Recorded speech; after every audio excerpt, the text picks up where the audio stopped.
నగరం మండల కేంద్రంలోని పంచాయతీ కార్యాలయం వద్ద ఏర్పాటు చేసిన ఎన్టీఆర్ భరోసా సామాజిక పెన్షన్ కార్యక్రమానికి నియోజకవర్గ ఎమ్మెల్యే డాక్టర్ థామస్ ముఖ్య అతిథిగా విచ్చేశారు.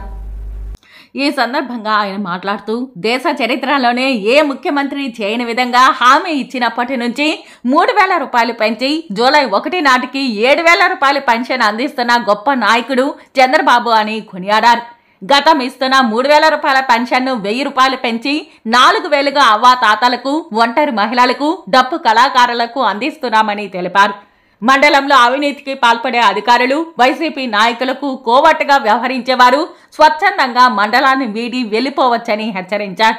ప్రజలకు నిత్యం అందుబాటులో ఉండి ఎప్పటి సమస్యలను అప్పటికప్పుడు పరిష్కరించి ప్రజలకు న్యాయం చేసి ప్రతి ఒక్కరూ బాధ్యతగా పనిచేయాలని అధికారులను ఆదేశించారు.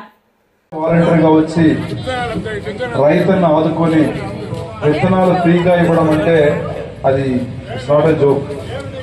వాళ్ళందరూ కూడా సీరియస్ గా మన మండలానికి హెల్ప్ చేయాలని చెప్పేసి మెయిన్ గా ఆర్కేవీపేట, అన్నూరు ఈ 2 పంచాయతీలకు ఇవ్వాలని చెప్పేసి వాళ్ళు ఇది బాగా చేశారంటే వాళ్ళ అన్ని మండలాల్లో కూడా ఇవ్వడానికి కూడా నేను వాళ్ళని రిక్వెస్ట్ చేస్తాను.